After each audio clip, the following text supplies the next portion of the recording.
din menen жашоо кыйын эмес. Бул биздин өзүбүзгө керек бул. Бүгүнкү күндө биз дин десе туура эмес түшүнүп алабыз биз. Айтайынбы, дин дегенде көпчүлүгүбүздүн оюбузга эмне келет? Дин дегенде эле сакал менен жолук биринчи орунда. Дин дегенде намаз менен умра ажылык. Дин дегенде орозо ифтарлык. Курбан айт мал союш. Ушул нерселер келет да дин. Анан дагы бир нерсе, дин дегенде арам болбойт. Ушул нерселер ойго келет да. Ошого кээ бирөөлөр эмне дейт? Мен түшүндүм, дин менен жашоо кыйын экен. Бул болбойт. Жок туугандар. Дин деген ал нерсе эмес. Намаз, орозо, закат, ажылык бул ибадат. Айтылганда эле көп. Закат байларга, ажылык ден соолугу жакшылар, жол аман болгон, акчасы бар болгондорго. Орозо бир жылда бир жолу. Ал дагы ден соолугу жакшы, ашказаны сак адамдарга. Намаз эле бар. Намаз, орозо, закат, ажылык, жок, намаз болду, бир эле намаз. Рамазан айында эле орозо кармайсыз бир жылда бир жолу. Акчаңыз болсо бир жылда бир жолу закат бересиз, ал дагы 2,5%. Мүмкүнчүлүк болсо өмүрүңүздө бир жолу ажылыкка барып келесиз. Не кыйынчылыгы бар? Эми дин бул намаз, орозо, закат, ажылык диндин ичиндеги кулчулук. Диндин ичиндеги кулчулук. Мындайча айтканда ассаламу алейкум да. Дин өзү бул адам баласынын үйдүн сыртында жашоосунун кандай жол менен алып баруусу, мына ушул дин. Үйдө жашайсыз. Үйдө ата-эне бар. Ата-эне менен кандай мамиле кылуу керек? Ушул дин. Аял бала чакасы менен кандай мамиле кылуу керек? Ушул дин. Аллах ушуну айткан бизге, үйрөткөн. Кошналар менен кандай мамиле кылуу керек? Ушул дин. Достор, туугандар менен кандай мамиле? Ушул дин. Ачууңуз келгенде эмне кылыш керек? Ушул дин. Кубанганда эмне кылыш керек? Ошол дин. Себеби ар бир адамдын ата-энеси бар. Биз Адам алейхиссалам эмеспиз да. Ар бир адам ата-энеси бар. Ар бир адам ата-энеси менен мамиле жасайт. Бирөө туура эмес жасайт, бирөө орой мамиле жасайт, бирөө аларды ренжитет, бирөө капа кылат. Кандай кылуу керек? Ошонун жол жобосун айткан Аллах, ошонун жол жобосун көрсөткөн пайгамбарыбыз саллаллаху алейхи вассалам, ошол дин. Ата-эне баштын үстүндө орду. Ата-энени капа кылганга болбойт, ренжиткенге болбойт, үндү бийик көтөрүп сүйлөгөнгө да болбойт деп Аллах айткан бизге. Пайгамбарыбыз саллаллаху алейхи вассалам айткан: ата разы, Аллах разы. Намаз окуган ата, ажыга барган ата деген эмес. Ата. Намаз окуйбу, окубайбы? Ажыга барганбы, жокпу? Жада калса мусулманбы, мусулман эмеспи? Айырмасы жок. Ата разы, Аллах разы. Себеби ата баласынан жамандык каалабайт да, баласына дагы жамандык каалабайт, баласын дагы жаман болсун дебейт бир дагы ата.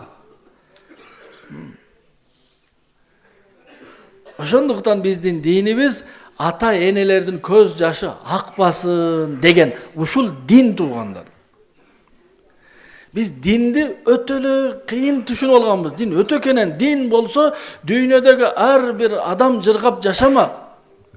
Бай, кедей, аял, эркек, чоң, кичине ар бир инсан жыргап жашамак. Элестетиңиз, баласы, адамдын баласы айтканын кылып турса, мындан ашкан бакыт барбы? Эң бай адам ушул, эң бактылуу адам ушул. Качан болот? Качан баланын жашоосунда дин болсо, бала Кудайды тааныса, бала акыреттен үмүтү бар болсо, эмне дейт? Атамды разы кылып, Аллахты разы кылайын дейт дагы, бүгүн дагы, эртең дагы өмүр бою атаны өз ордунда коюп сыйлайт, өмүрү капа болбойт, ренжибейт. Апа, Аллаху акбар. Апанын таман астында бейиш. Керекпи? Апаны кызмат кылып разы кыл. Demek beyiştin darvazasının iki kanatı ata ene. Al endi ayal kişi üçün beyiştin darvazası kim? Kuyö. Elestetiңiz, ayaldардын жашоосунда din bolsa, bir ayal kişi, makul al mugalim bolou, al ayal kişi doktor bolou, ayırması yok, kim bolsa bolsun, bирок жүрөктөн Allah'a iman keltirip, ahiretin oylogon ayal kişi bolsa ne deydi? Men beyişke kirүүnü kalayım, bирок beyişke kirүү üçün muno kүйөөмдү razı kılışım kerek.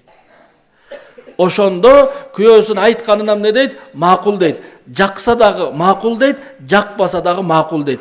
Ayalыңыз sizge emne deseniz makul dep tursa, tümeli kiteptegidey, jomoktogudai bolup siz baktılуу bolboysuzбу? Bolosiz. Күндө sizge 5 barmak pulov jasap berbesin. Bирок ne dese, bir öz sözüңüz makulmun dese, ya Allah, üstüңüzde eski kiyim bolsa da siz baktılуусуз da. Jönököy maşinede olsanız da baktılуусуз emnege, sebep siz uygo barganda siz emne deseniz ayalыңыз ne deydi? Makul deydi. Ayal kişiге ne beriş kerek oşol sizge makul dey turgan bolusу üçün kança altın beriş kerek?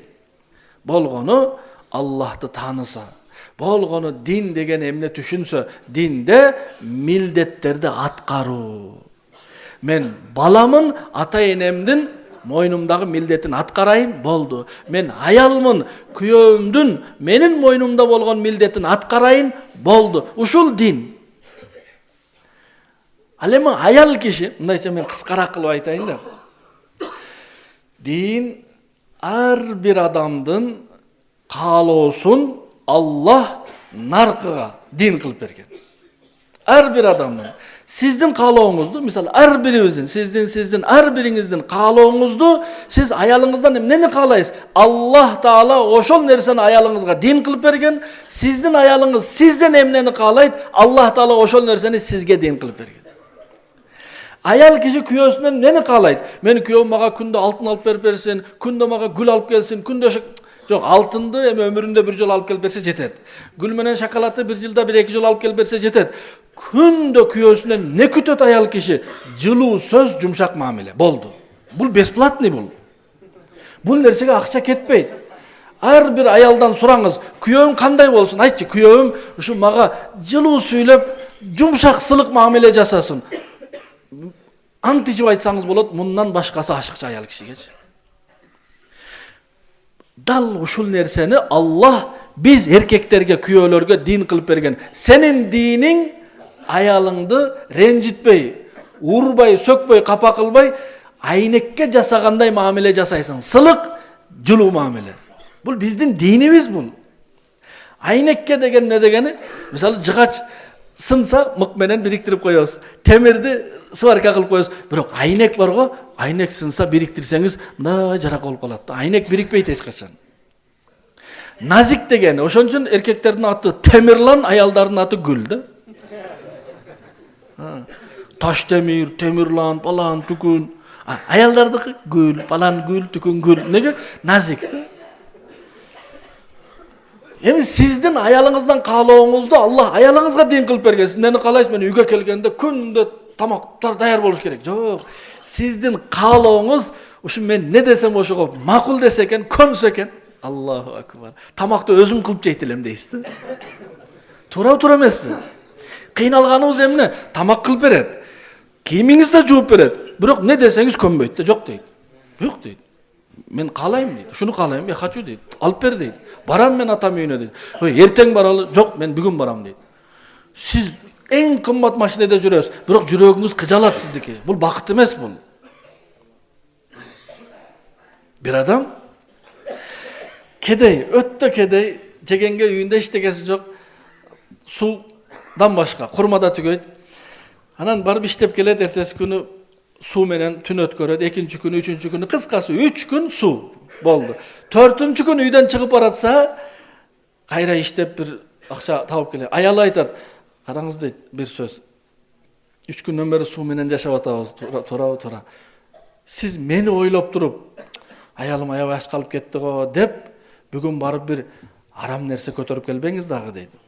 Men bugün dagı su içkenge dayarmın, bирок aram nerse kelbesin men үйüme deydi. Elestetiňiz, bul kişinin kursağı aç, bирок жүрөгü tolup turat.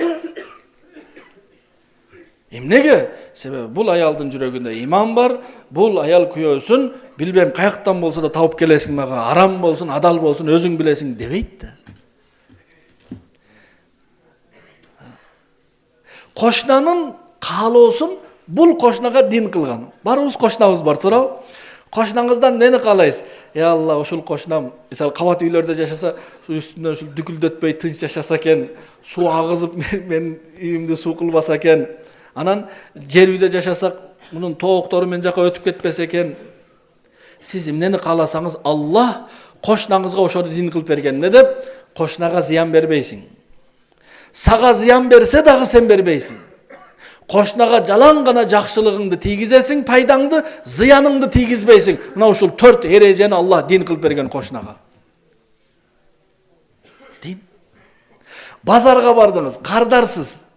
Эмне ойдо барасыз? Машина алыңыз, мал алганы барыңыз, кийим алганы, картошка алганы барыңыз. Эмне ойдо боласыз? Я Алла, ушул алданып калбасам экен. Ушул ойдо барасызбы? Сиздин каалооңузду Аллах соодагерге дин кылып берген. Соодагерлер калп айтпагыла, бир эле нерсе калп айтпагыла. Мотору алмашылган десе, чынын айтса сизге жеңил болот да. Туурабы? Бул малдын жашы мынча да жашырбай. Бул картошка көпкө чыдабайт. Ачык айтса, жашоо жеңил болобу? Жеңил. Биз бүгүн эмнеге кыйналып жатабыз? Себеп соодагер айтпай атат да, калп айтып атат. Кардардын каалоосу соодагерге дин. Биз ойлобойлу, дин деген жалаң гана арамдардын аты. Жок. Динде ушунчалык болоттор бар, болбойтtu таппайсыз өзү. Мындай кылса болобу? Болот. Мындай кылса болобу? Болот. Бирөө айткан экен, молдеке анда эмне арак ичсе да болобу, ичпесе болот деген экен да. Ошого динди мындай жаман көрсөтпөйлү. Ар бир нерселе болбойт эле болбойт, бул макрух, бул харам, ана муну кылсаң өлөсүң. Жок. Динде өзү кээ бир нерселерди кылбаган болбойт, кылыш керек. Мисалы үйлөнбөгөн болбойт, үйлөнүш керек. Жебеген болбойт, жеш керек. Бир үйдө эле отуруп алып чыкпаган болбойт, чыгыш керек, кыдырыш керек. Динде көп нерсе бар. Алганы биз өзүбүзгө жетуура эмес түшүнүп алганбыз, жетуура эмес кабыл кылып алганбыз да. Кыскасы айтканда ушул. Каалоолорду Аллах дин кылып берген. Эми баланын каалоосу эмне атасынан? Мен атам мага жакшына ат койсо экен. Атыбыз жакшы болгонду каалайбыз. Ана жакшы тарбия берсе экен, жакшы таалим берсе экен, бир жерге жакшы окутуп, бир диплом алдырып, мектеп. Ушул нерселерди Аллах атага милдет кылган. Аманат кылып бала кыз бердимби? Биринчиси лайыктуу ат коесуң бир. Лайыктуу дегени эртең элдин алдында уялбай тургандай. Атын мисалы Бетман деп койбогонуң дагы, атын Айбек, Таалай, Нурлан, Бакыт деп койгонуң. Мааниси бар аттардан койгонуң.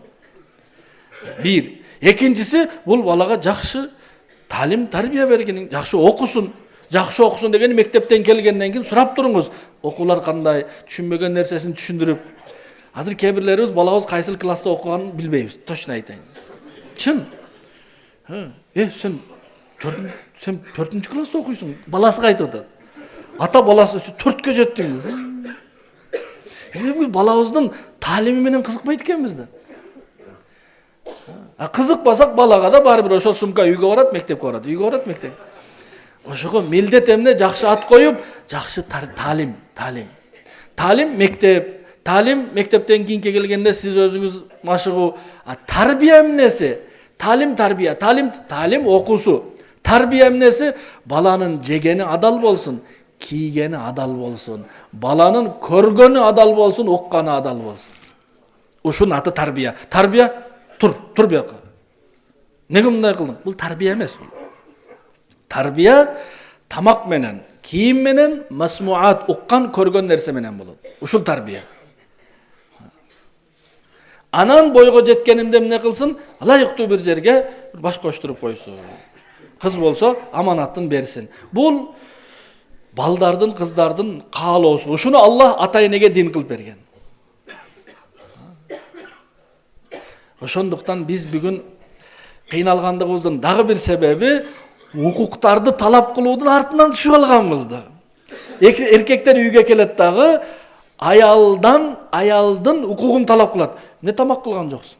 Сен немени жакшы күтүп албайсың? Кана кийим? Не балдар ызылдап жатат? Биз эркек аялдан укугун талап кылабыз да. Ал эми аял бизден укугун талап кылат эринен. Сиз не паланча аялына жакшы мамиле кылгандай мамиле кылып, бир жакшы сүйлөп койсоңуз болот го мага. Кээде бир гүл көтөрүп келсеңиз болот го. Ата баласынан, сен паланчынын уулумдай болуп, кичине бир жакшына иштеп келсең болот. Бала атасынан, мен жаштыгымда окутпай койгонсуңар да, окутсаңар болот. Ар бирибиз бири-бирибизден укуктарыбызды талап кылгандыктан жашоо кыйын болот. Дин эмне? Укуктарды талап кылбаңыз, милдеттерди аткарыңыз. Укук талап кылуу кыйын да, милдетти аткаруу оңой. Эркек милдетин аткарсын. Аялыма нафака берүү милдетпи? Нафакасын адалдан алып барып берейин. Аялыма жылуу, жумшак мамиле кылуу милдетпи? Аткарайын. Аялы жаман мамиле кылса, бүгүн, эртең, 3 күн, 10 күндөн кийин өзгөрүлөр, эми өзгөрүлбөсө, демек бул адам эмес экен да, андачы. Жакшы мамилеге, сылык мамилеге өзгөрүлөт. Ким болсо да өзгөрүлөт. Биз бүгүн укук талап кылабыз да. Досубуздан талап кылабыз укук. Карыз сурайбыз, бербесе, мен билесиң, 1 жыл мурда сага керек болгондо машинаңды жасатып атканда бергем турабы? Сен бербей атасың. Биз укуктарыбызды талап кылабыз биз. Милдетибизди аткаруу. Кошунадан, ой кошуна, мусорларды күйгүзүп, от жагып, түтүн кылып биз жашайбызбы же жашабайбызбы биз? Кошунадан тынчтыкты талап кылып атасыз. Сен мага зыян бербешиң керек го сен. Сиз кошунанын зыянына чыдашыңыз керек болгон милдетти неге аткарбайсыз? Ошого Аллах Таала берген тынч, жакшынакай, татынакай дүйнөнү биз дүйнө жашоосун биз эмне кылып алганбыз? Кыйын кылып алганбыз. Эмнеге? Себеби биз укуктарды талап кылуудун артынан түшкөнбүз, милдеттерди аткаруудан эмес. Кардар соодагерге айтат, "Не алдайсың? Алдабасаң болбойбу?" дейт. Не кылып айтасың дейт. Укук талап кылбайлы турганда. Милдет аткаралы. Милдетибиз. Кимге эмне милдет? Кол астыңыздагыларга милдет эмне? Сиз эл башкаруучусуз. 2 адамды башкарасыз, 10 адамды башкарасыз. Милдетиңиз эмне? Милдетиңиз адилеттүүлүк. Бирөөдүн кол астында иштейсиз. Милдетиңиз эмне? Аманатчылдык. Мен бирөөдүн кол астында иштейм. Бирок начальникке эмне дейм? Адилеттүү болбойсузбу дейм. Начальник мага эмне дейт? Аманатчыл болбойсуңарбы дейм. Болду, уруш. Болду, жумушта болбойт, тынчтыкта болбойт да. Же начальник кетет, же кол астындагылар кетет да. Эмнеге? Себеби укук талап кылып атат да. Эми милдетин аткарса начальник адилеттүү, кол астындагылар аманатчыл. Бул эмне деген жашоо болот? Бейиштик жашоо болот дүйнөдө элечи. Үйгө келсе аялы милдетин аткарып, жакшына күтүп алган, сылык сөз менен, жылмайып, күйөөсү сырттан үйгө келгенде сырттагы проблемаларды алып келбей, аялына жакшы сөздөр менен жомок жазса болот да, ошондочу. Мына ошону мен кылайын, сиз кылыңыз. Ниет кылалы, мен жасаймын деп. Ошого дүйнөдө адам баласы бар го өзү. Эң оңой нерсени кылбайт экен да. Эртең кылам деп коет экен. Эң арзан дарыны иштетпейт экен адам. Неге? Мындан пайда болобу депчи. Ошого жашообуздун өзгөрүлүүсүнө өтө оңой бир формула бар да, өтө оңой бир жол бар, бирок аны биз кылбайбыз. Неге? Ушунчалык оңой болгондуктан. Ал эмне? Мен өзгөрүлөйүн деген ниет кылуу. Ар бирибиз айталы, келе мен баламын, бирөөдүн баласымын, өзгөрүлөйүн, ата-энеме мамилемди өзгөртөйүн. Кичипейилдик, баладай мамиле жасайын. Ата-энемдин эмне десе дагы ошого капы болбой, көңүлүмө албай, кыйкырбай, тарынбай, ата-энемди кубандырып жашайын деп ниет кылалы. Мен бирөөдүн күйөөсүмүн, аялымы Алланын аманаты деп, Алланын неаматы деп, сыйлыгы деп жакшы, сылык, жумшак мамиле жасайын. Мен бирөөдүн аялымын, келе ушул бейишимдин дарбазасы болгон күйөөмдү разы кылайынчы. Men bирөөдүн кошунасымын, келе ушул кошунама ушундай мамиле жасайын, мен өлгөндөн кийин Аллахтын астында күбөлүк берсин ya Allah, менин кошунам мыкты киши эле деп. Мен эл башкарамын, ниет кылайын кол астындагыларга мен бүгүндөн баштап адилеттүү болом. Мен бирөөдүн кол астында иштейм, ниет кылайын мен аманатчыл болом. Мен соодагермин, ниет кылайын бүгүндөн баштап калп айтпаймын деп. Мен досмун, ниет кылайын бүгүндөн баштап досумду жамандыкка үгүттөбөймүн. Жакшылыкка гана үгүттөймүн, жамандыктан тосуп каламын. Ниет кылалы мен оңолоюн деген ниет башталардан адамдын өсүүсү башталат. Дүйнө жактан да, ахирет жактан да. Биз ар бирибиз өзүбүз үчүн өзүбүз красавчикпиз да бизчи. Ар бир адам өзүнө өзү жагат да.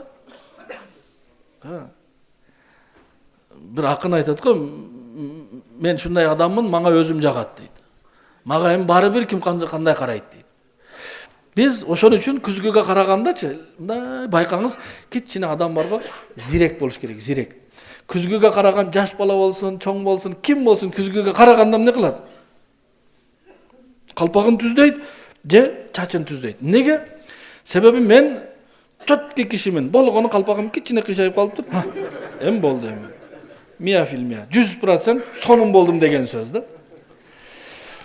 Биз өзүбүздөн кемчилик көрбөйбүз. Күзгүнү коюп туруп не дейбиз? Күзгүнү коюп, күйөөсү айтат да, ушул аялым оңолбоду дейт. Аял айтат, мына оңолбоду. Ата айтат, мына бала оңолбоду дейт. Баласы айтат, мына ушул атам оңолбоду дейт. Соодагер эмне дейт? Кардарлар бир оңолбоду. Кардар эмне дейт? Соодагер оңолбоду. Мына жашоо. Ар бирибиз бирөөдү оңдоштун артынан түшүп алганбыз, бул кыйын. Бирөөдү оңдош кыйын. Кайсыл оңой анан? Өзүбүздү оңдош. Мен бүгүндөн баштап сөкпөйүн. Кимди сөкчү болсоңуз, сөкпөйүн. Бүгүндөн баштап каттуу болбойын, бекем болоюн. Бүгүндөн баштап алсыз болбойын, жумшак болоюн. Бүгүндөн баштап көрө албас болбойын, мээримдүү болоюн. Кекчил болбойын, кечиримдүү болоюн. Текебир болбойын, кичипейил болоюн. Намаздын, орозонун, зекеттин, ажылыктын, даваттын максаты мына ушул, мен оңолоюн. Намазда Багымдатта макул 2 рекет, намаз 5 мүнөт. Пейшимде 10 рекет, 20 мүнөт. Аллах бизди эмне кылат? Кел бияка дейт. Тур бияка дейт. Саптар түздеш керек. Карма колуңду дейт. Кармайсыз. Кара жерди дейт. Тилиң менен жакшылыкты сүйлө. Алхамдулиллахи раббил аламин. Жакшы сөз сүйлөйсүз. Карабай ак биякты болду, түз жүр. Сөгүнбө. Бирөөдүн артынан ушак гыйбат айтпа, болду. Жалаа жаппа, болду. Түз кыбланы карап жүр, болду. Эми азыр мен сен рухсат беремин. Сен элдин астына барганда дал ушундай жүр. Макулу макул. Болду, кайт десе. Ассаламу алейкум. Ассаламу алейкум дейбиз. Намаз окуган адам салам бергени оң жагдагы кишиге бул салам. Сол жактагы кишиге эмнеге? Мен азыр Алла менен сүйлөшүп келдим. Аллах мага айтты, тилиң сакта, жаман сүйлөбө, сөгүнбө, сагынба, гыйбат айтпа, жалаа жаппа деп айтты. Түз жүр, колуңду карма, урлук кылба, бирөөдү жаман кылба. Оюңду түздө деди, жүрөгүң таза тут. Мен ошол жерде элем азыр сүйлөшүп кайттык мына. Мечиттен чыкканда эле болду, көз бул жакта. Тилибиз дагы бирөөдү кичине тура эмес сүйлөп коебуз. Ошого асырда Аллах Таала эмне деди? Хайя алас сала, кайткыла, келгиле, болбоду, келгиле. Кайра келип түздөйт дагы, кайра эмне дейт? Жерди кара, Тилибизди зикир кылып үйрөтөт, көзүбүздү ылдый каратып үйрөтөт, колубузга карматып, денебизди түз, ойду тунук, жүрөктү таза тутуп үйрөтөт. Анан эмне дейт? Баргыла. Ассаламу кайтты. Шамга чейин караса кайра эле ошол, тил жанакындай, көз жанакындай. Шамда Аллах эмне дейт? Хайя алас сала, болбой калды го, келгиле кайра. Куптанга чейин куптанда кайра, куптандан кийин уктаганда түнкү саат 1-де хайя алас сала. Жок, неге? Түнчө эле уктап жатат да бул. 2-де, 3-те, 4-те, 5-те жок. Неге? Нормальный адам уктайт да. Укташ керек. Таң эртең 6-да хайя алас сала. Не болду? Азыр жашоо башталды. Эл журт баары турду. Эми азыр эл менен аралашып базарга барасың, бирөөң мектепке барасың, бирөөң мечитке барасың.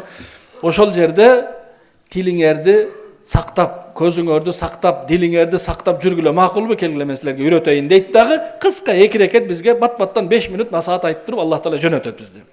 Ассаламу алейкум, ассалам кетти. Пешимге чейин жүрүп туруп, кайра кыйшалаңдаганыбыздан Аллах эмне дейт? Келгиле дейт. 2 рекетке оңолбодукпу? 10 рекет пешим окутат да. Бирөө баласын, мисалы, бала мектепке барганда балдар менен урушпа дейт да, кыска айтат. Болду. Эгер баласы мектепте балдар менен урушуп келсе, чакырып, отургузуп алып туруп, көбүрөөк сүйлөйт да, айтат: "Айттым го сага, урушпа балдар менен, сен укпайсың менин сөзүмдү. Эмне уруштуң?" деп багымдатта Аллах Таала бизге бат-баттан эле жашооду үйрөтсө, биз туура эмес кылгандыктан Аллах бизди 10 рекетке чакырат да, тур бияка дейт, тур.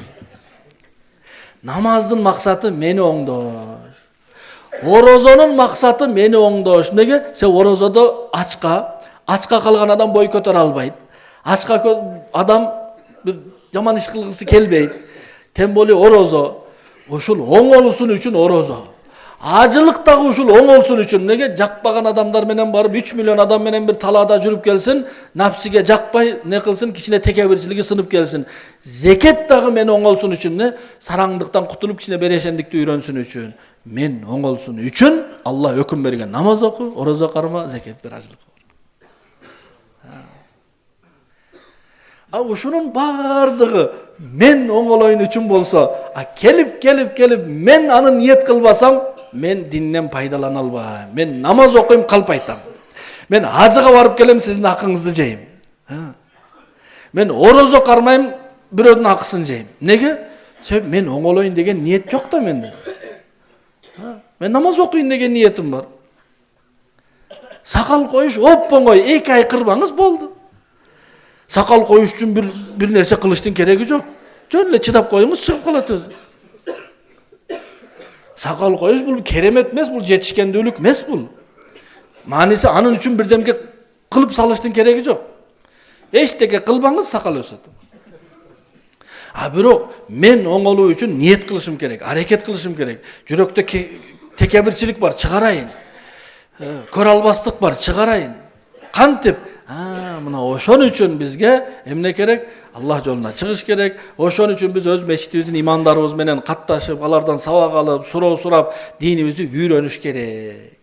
Себеби биз бир жолу мечитке келип коюу менен, бир жолу баян угуу менен биз үйрөнө албайбыз. Болгону ниет кыла алабыз да. Ошого иншалла ар бирибиз ниет кылалы. Мен оңой. Бүгүн оңой да. Фаланча мындай экен, түгүнчө. Сен бул ушул нерсени токтотолу туугандар. Бирөөгө сын такканды токтотолу. Бирөөдүн туура эмес кылганын токтотолу. Айтпайлы аны. Сен эмне анан эмне фаланчы мындай кылат? Караңыз, мен оңолоюн дегенде бүттү. Бүткүл дүйнөдөгү калган 7 миллиард адам менен ишибиз болбосун. Мен оңолоюн. Себеби Аллах мен тууралуу сурайт да. Кабыргадагы мен өзүм кабырыма жалгыз киремин да. Ошого биз бирөөлөрдү төңкөбөйт. Эмне анан ал намаз окубайт, эмне анан бул арак ичет, эмне анан өзүбүздү. Мен оңолоюн. Текебирчиликти кичипейилдикке, сараңдыкка, берешендикке, оройлукту жумшактыкка, каттуулукту бекемдикке мен өзгөртөйүн, оңолоюн. Анан ушул оңолууну жайлоодон баштабай, үйдүн ичинен башташ керек да. Үйдүн ичинен жакшылыкты үйдөн башта деген ушул. Эң биринчи ата энеме оңолуум пайдасы тийсин. Аял бала чакама, кошуналарым, досторум, туугандарыма, кесиптештериме, мекенде жакындагыларга биринчи пайдабыз тийсин. Алыстагыларга ансыз деле пайдабыз тийип жүрөт биз. Башка чет өлкөгө барсак биз өтө сылык, жумшак, кичипейил болобуз. Ачык эле сөз, туурабы? Биз каякта текебирбиз? Үйдүн ичинде. Кайда ороюбуз? Үйдүн ичинде. Каякта каттуубуз? Үйдүн ичинде. Сыртта баарыбыз чөткейбиз. Ассаламу алейкум, келиңиз, ассаламу алейкум. Келиңиз отуруңуз. Автобуска бирөөдү биринчи чыгарып, эшик ачып, биз өтө сонунбуз сыртта. Үйдүн ичиндеги маселеде. Ошого дин бизге ушуну үйрөтөт туугандар. Ар бирибиз ниет кылалы, мен оңолоюн деп. Ниет кылабызбы? Аллах таала барыбызга айткан укканыбызга амал жасоого мүмкүнчүлүк берсин.